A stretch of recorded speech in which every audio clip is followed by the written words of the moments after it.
MacVoices 2024 Holiday Gift Guide number 3, Part 1. This is MacVoices.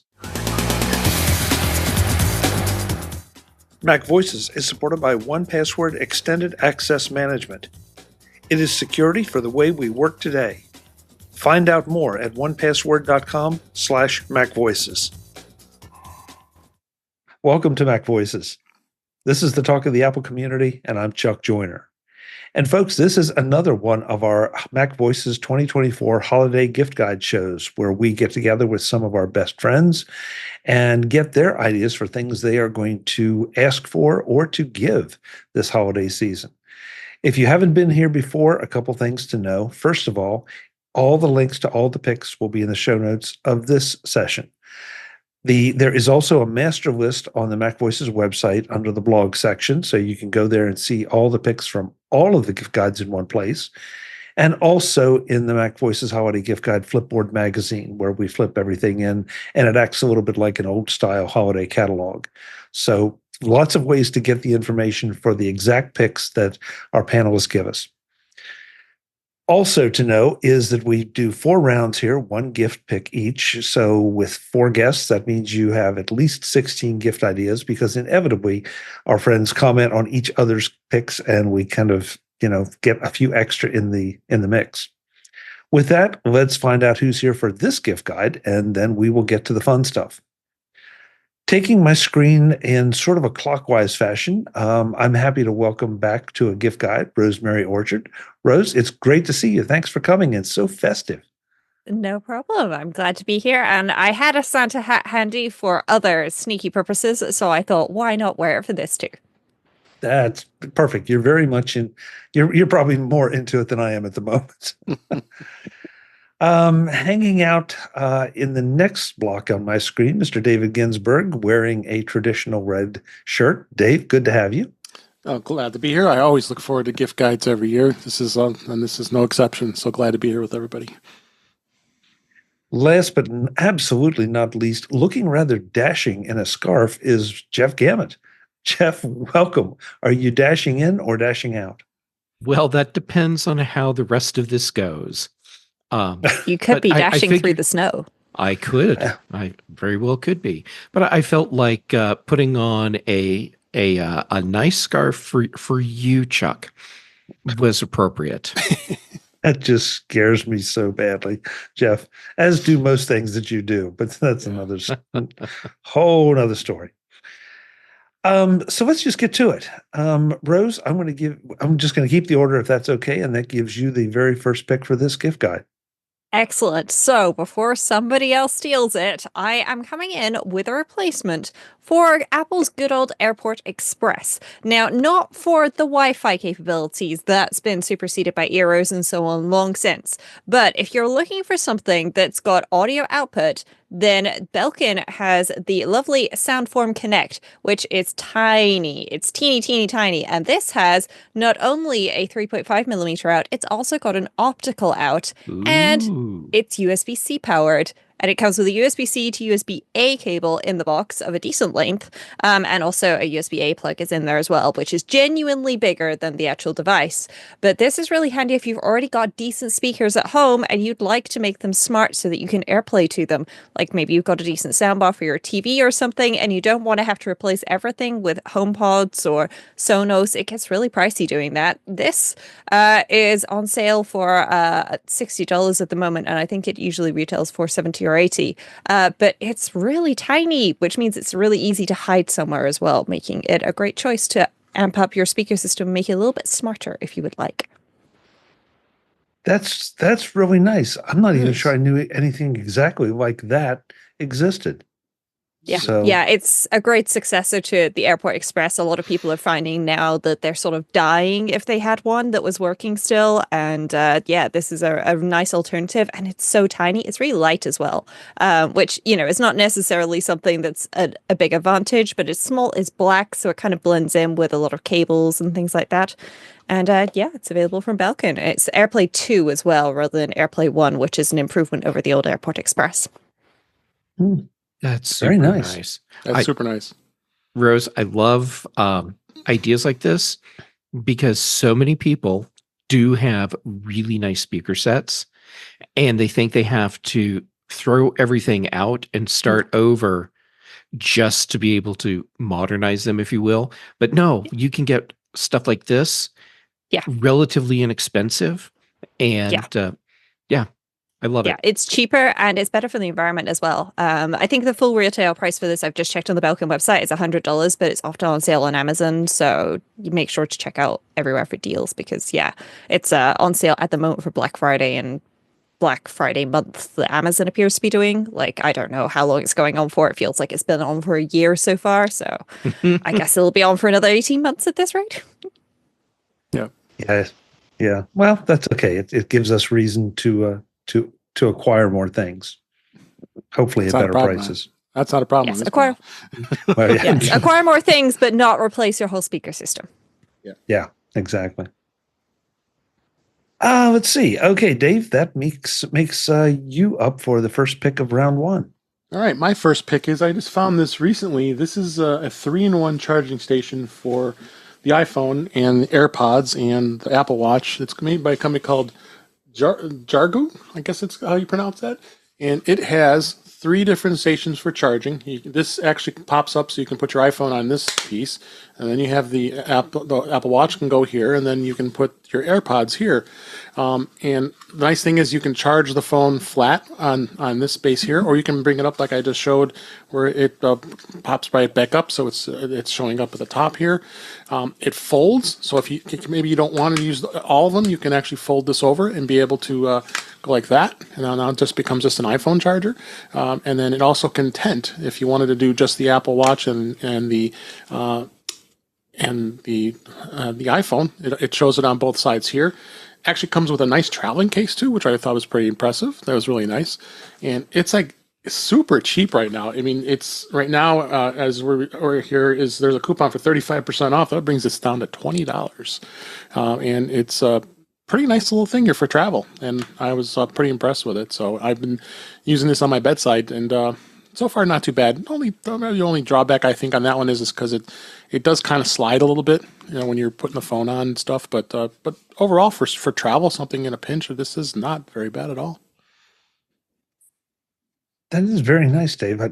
It's always a challenge. You're trying not to carry a whole lot of things, but you have all these devices to charge, and for $20, that's not bad. And you got the USB-C to USB-A cord. I'm not showing that. With a power brick comes with it as well, a smaller one. So you've got everything that you need right in the case. The case is very simple, and it just you put it in the case here, and you can put it right into your backpack and travel with it very easily. Nicely done. I like that. Yes, this is what happens with these panels. They cost all of us money, but it's fun. Yeah, it's a blast. Until the credit card bill comes. Yeah. Let's pretend that doesn't happen. Yeah. That's good. That's good. Speaking of pretending, Jeff Gamet's pick is next for. All right, so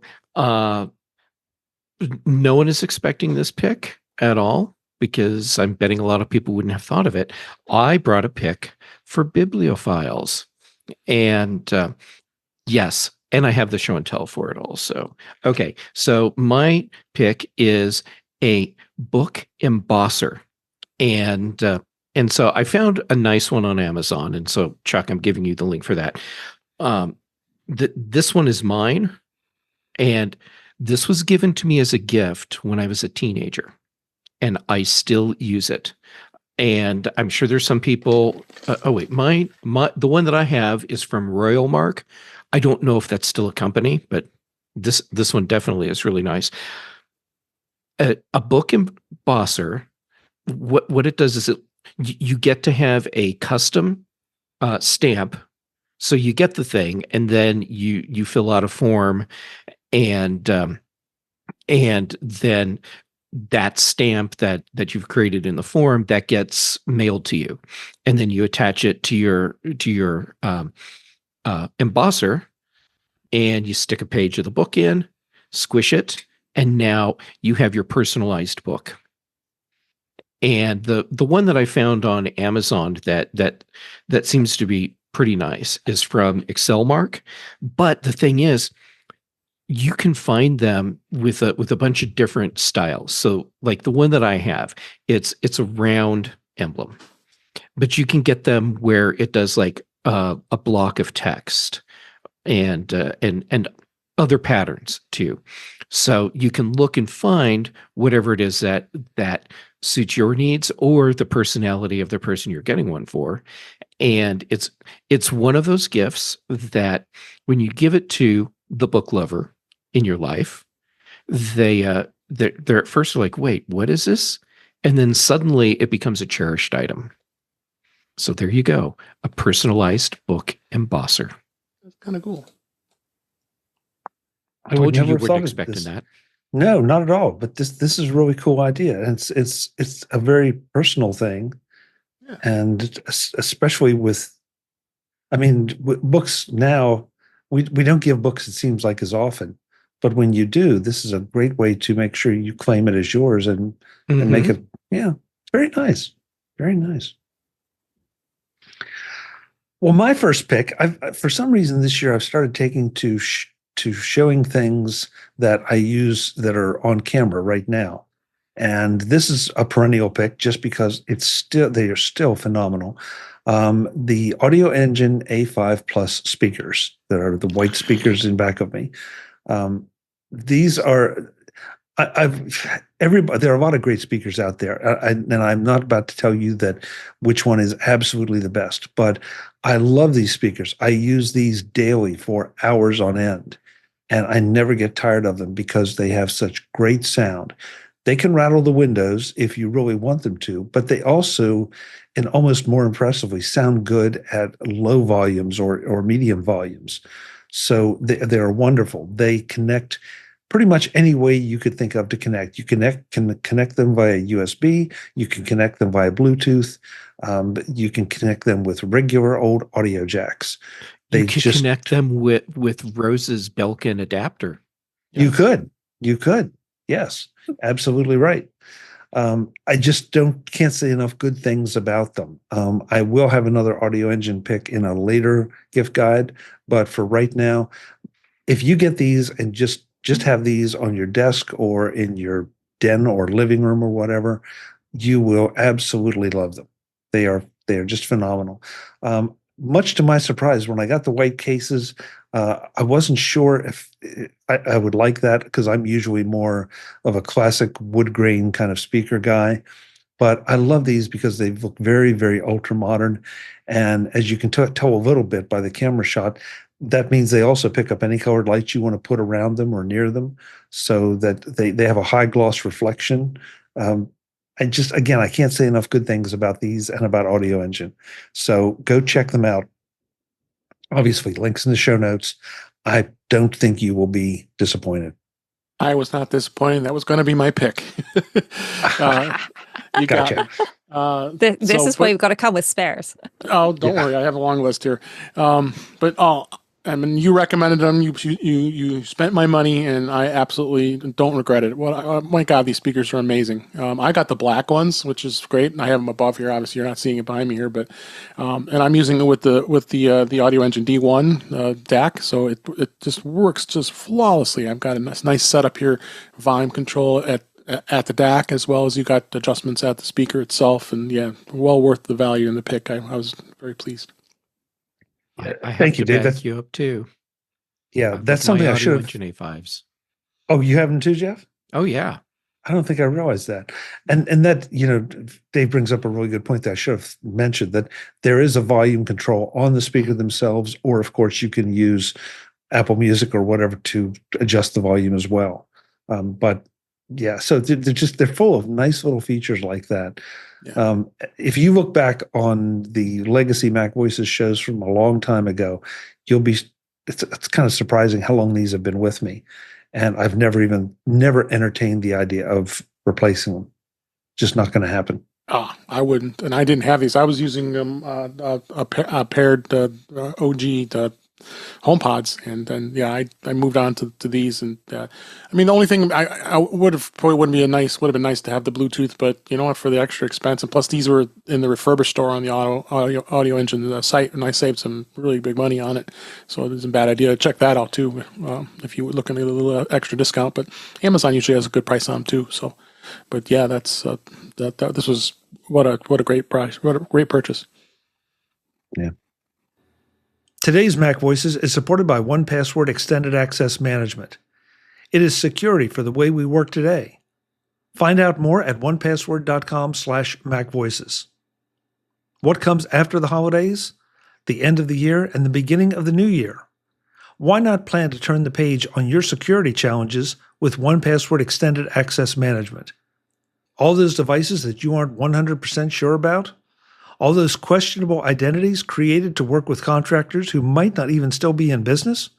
All that goes away with strong managed user credentials. You will know what apps are running on which devices and who those devices belong to. Using Okta or Microsoft Entra?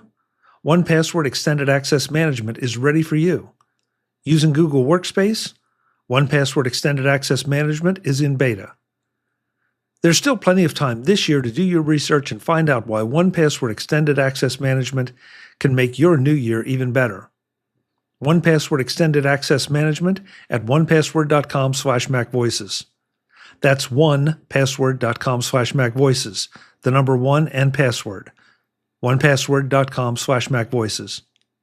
Thanks to 1Password Extended Access Management for supporting Mac Voices. All right, that felt like a very quick round one, which is just fine because that means we get to round two and hear even more picks. Rose, you're up.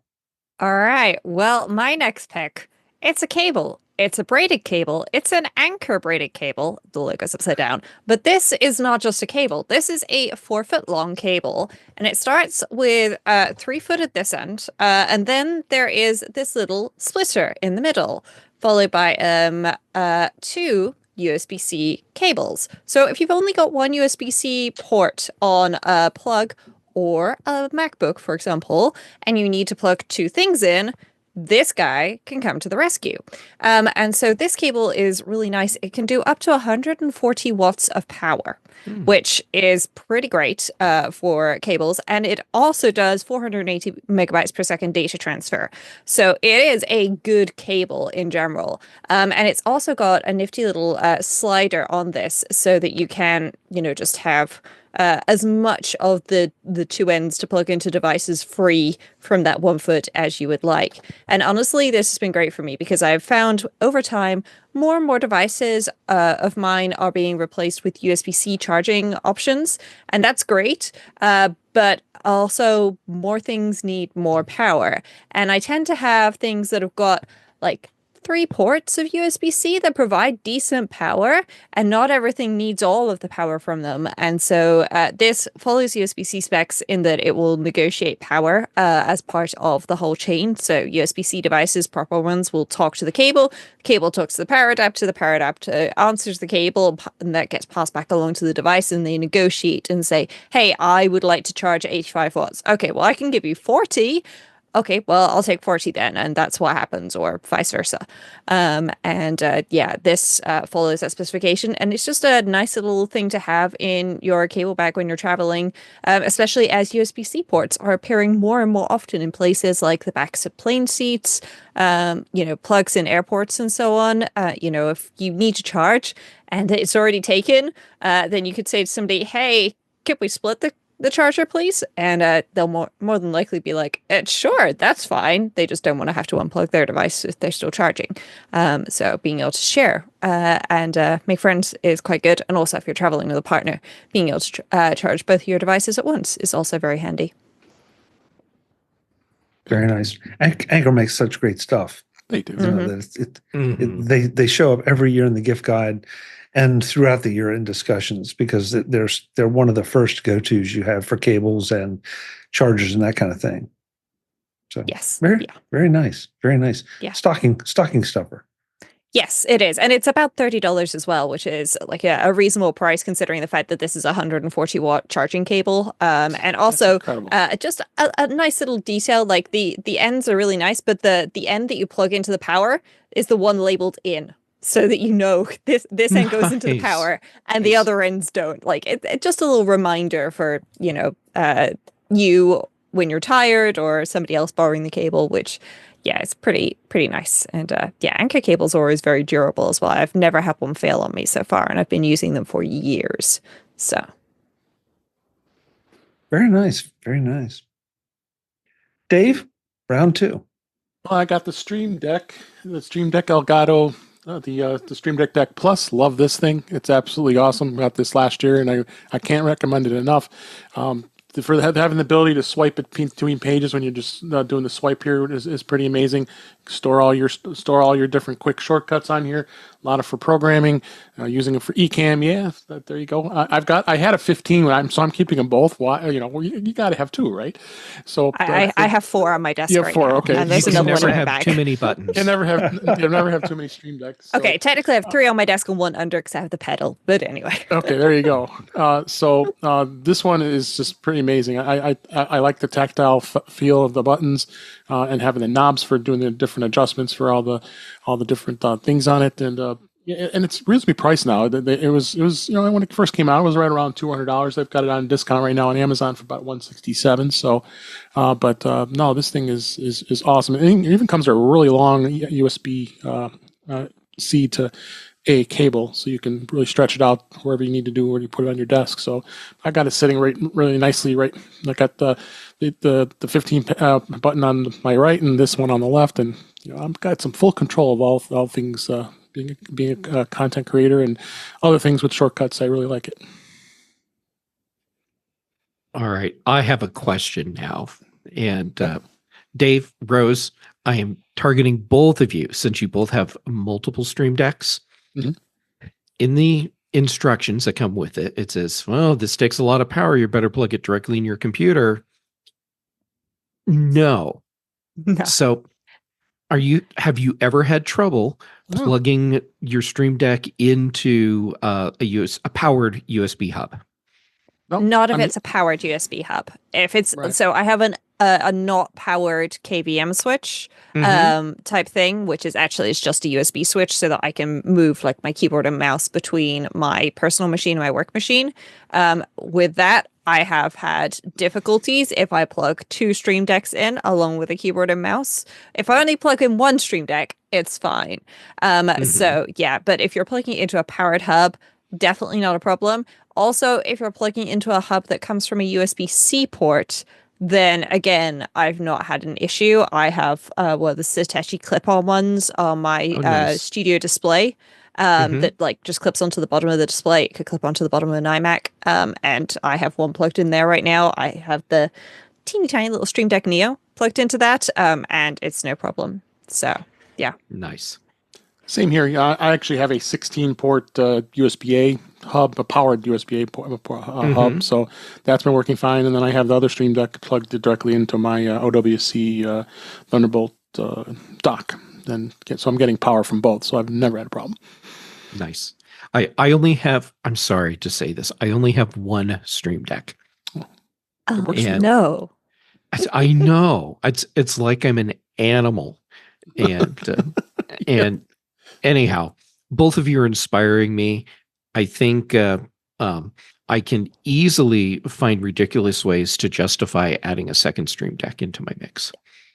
The Stream Deck pedal has honestly been a bit of a game changer because I can do things without having to move my hands. And there's only 3 pedals on it, which means that you can easily tell by feel with your foot. I'm wearing pretty chunky like sheepskin slippers right now on my feet, and I can still feel the difference between the pedals through those and some chunky socks. So yeah, that's been really nice, and I use that for things like muting and unmuting Teams meetings for work, switching between eCam profiles when I'm recording iOS Today to show my iPhone or show my iPad or change the view. So yeah, I really like all the Stream Decks. Great. Now I have to get a pedal too. Thanks for that. Yeah. You're so welcome. And Jeff, even though you didn't ask me, I too am running two different Stream Decks, one of the smaller ones Oh, and of then one course of you are. the 16s. And I too have never had any issue. It seems like everything wants to plug directly into your Mac. And I personally, and somebody dispute me if you disagree, I really think that has to do with the companies not wanting to deal with support issues for and troubleshooting. Mhm. And so if you're comfortable, maybe, acknowledging that if you have trouble that you weren't playing by those rules, I've never had an issue with it. Yeah. Mine is plugged into an Anker. It's at least a 65 watt USB hub. It might be higher wattage. I can't remember, but I made sure that that I plugged it into a hub that has a higher wattage. Yeah. So, Yeah, and the no other problems. thing, the other thing is if it's one of those hubs where like it's not got a lot of like data bandwidth that's being passed through to the machine, so it's expecting something like a keyboard and a mouse, and then you've plugged in something like 4 Stream Decks and a web camera, all of which is trying to pass through one USB 2.0 port. That's not going to work very well. So Right. yeah, you need to. Yeah, I found if I plug into something that's plugged into USB-C port, no problems. So. Good to know. So that was Dave. So Jeff, that means you're up for round 2. All right. Well, Dave already picked something very similar to what I was going to pick. So my 3-in-1 charger is out. I was going to pick A2 speakers, but you went with the A5s, so my speakers are out. So we're going to move right on to a gift that I think is actually a really cool idea. If you know someone that is into art at all, there's a monthly gift box that you can subscribe to for them called Sketchbox. There's a bunch of different monthly art box kits that you can get.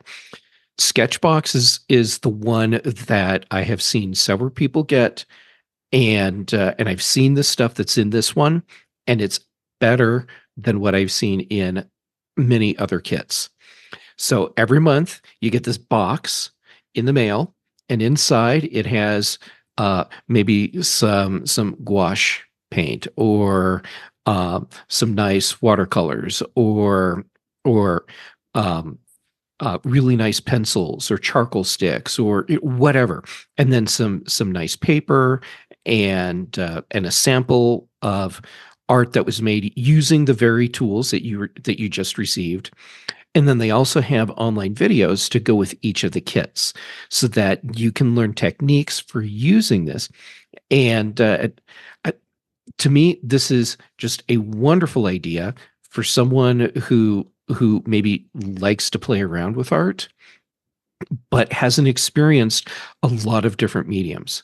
And so they can play around with things and learn what they like and what they don't like. And if they really like something, then they have a couple pencils or a couple markers or a small collection of paints. Now they can go and buy a wider selection of whatever it is that they really liked because they've tried it. And the basic kit is $25 a month, and that's fine. But if you can afford it, I would recommend getting the $35 kit instead. And that's because the $25 kit uses they're fine tools that you're being sent. But the $35 kit, that's the one where you get the really good brand names for all the different things. And there is a difference in the quality between the basic pencils and pens and paintbrushes and paints versus the quality stuff. So it's a significant improvement. And even at $35, it's still cheaper than trying to go out and buy all these things separately and put them together for someone. Plus, they still wouldn't even have the videos to go along with it. So Sketchbox starts at $25 a month. I'd recommend going for $35 a month. And it's not like you have to commit for an extended period. Maybe you buy someone 6 months of this. or get them a whole year, whatever. But it's really nice, really cool. Yeah. Your point about the spending a little more for the branded quality materials is really important, though, because I know some people who've been like, no, I hate acrylics. And then it turns out if you give them nice acrylics, good acrylic paint, they actually really like working with it because it works differently, it manipulates differently, and so on. So yeah, it is worth paying a little bit more for the branded materials in that particular case, I would say. I have seen people fight with paintings using acrylics, and they just couldn't get the colors to work right. And then someone said, well, hold on, that paint you're using, that's a problem. And it turns out that the less expensive paint was far too transparent. So when they tried to layer things, they couldn't get the effects that they wanted because it wouldn't blend right. So yes, you get what you pay for. And Jeff, something you just dropped in there at the end that I clicked on the website and looked. I love the idea that you can get you can go month to month, you can get a 3-month prepay or a 6-month prepay or a 12-month prepay. So you're not committed to it. You know, if you find that you don't like the first one or two, or the person you give them to doesn't like them, you can shut it off and not waste the money. I like the idea they haven't just said, okay, 12 months and that's it. That to me makes a huge amount of sense, and I tip my hat to them for that, if nothing else. And I'm not an artist, so I'm not sure that I could appreciate everything you and Rose just said about acrylics or anything else, but I love the idea. Very nice. Very nice. Yeah. Okay, so keeping with the theme of things that you can see in my background or kind of see the result of, my second round pick is going to be the Philips Hue Bloom white and color ambience smart lamp. This is a Philips light that sits, well, actually, I have mine Velcro to the back of the monitor. That is just that. It's a Philips bulb that you can control with the A lady, the S lady, or the G lady, telling it what you want, and it'll give it to you. Now, I've pressed it into service in a sort of an unusual way, but this is something that, you know, if you are a little less techy and a little more just into design, you know, Rose, are you using one behind you? Yes, I am. I've got a Philips Hue Iris behind me, which can do a whole variety of colors. It's one of the lamps, but it's a similar sort of thing. Yeah, I mean, I love it, and it just adds that little splash of color. In fact, pre-show they were giving me a hard time for not wearing red, so I just threw red up in the background right away. It's just that easy. So if you want to play with just having ambient colors in a room, in a living room or a bedroom or wherever, and you don't want to invest in the smart lights and all, this is a dedicated piece then that you can move around and do what you want with. Right now on Amazon, it's basically $80. Philips usually has some sales over Black Friday, so if you're seeing this, then maybe go and check it out. But one way or another, this is a great way to just get started with something, and that can be portable. And I kind of choose it maybe as a starting point for color, as opposed to like the Philips Hue bulbs, because first of all, that's a hassle to move around, and you can't exactly place them. You sort of have to place them where a lamp is. This is a standalone all by itself that you can place, and it's just plain fun.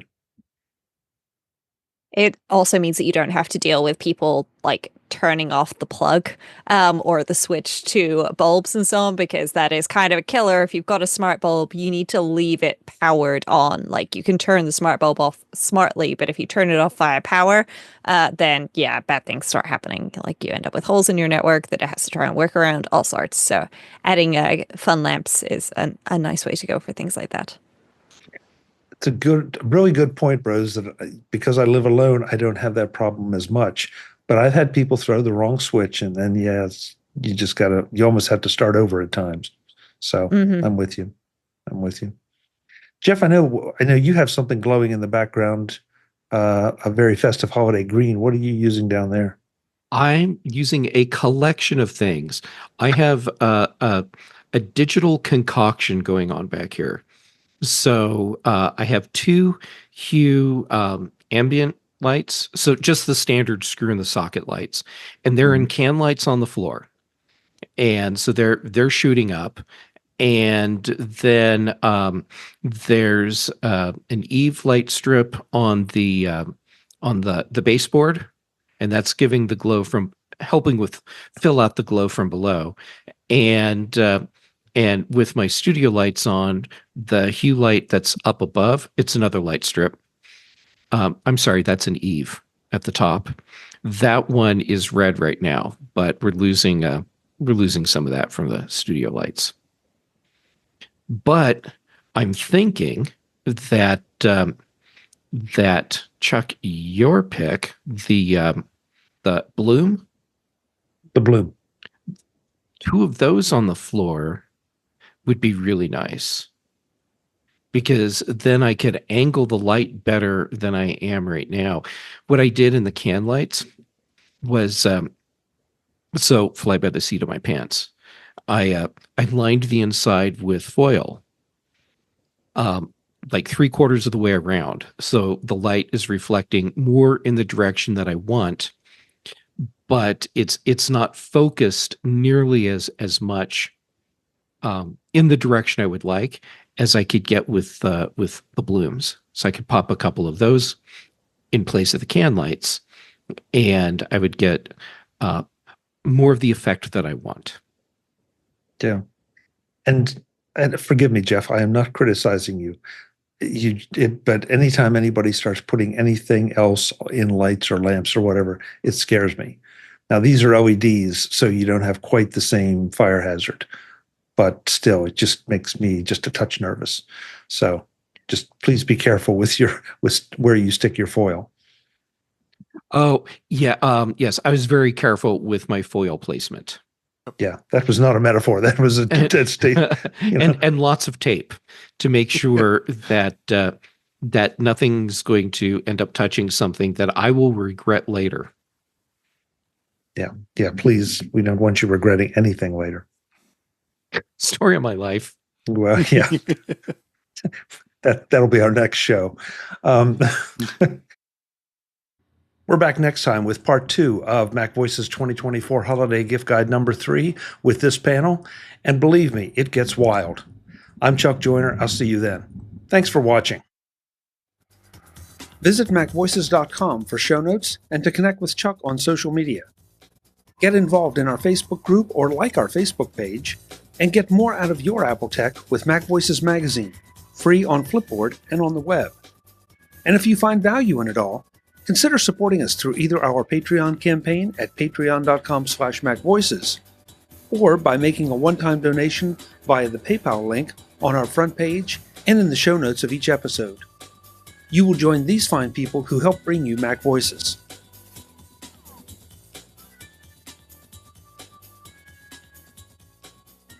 Advertising handled by Backbeat Media at backbeatmedia.com. Bandwidth provided by CacheFly at cachefly.com.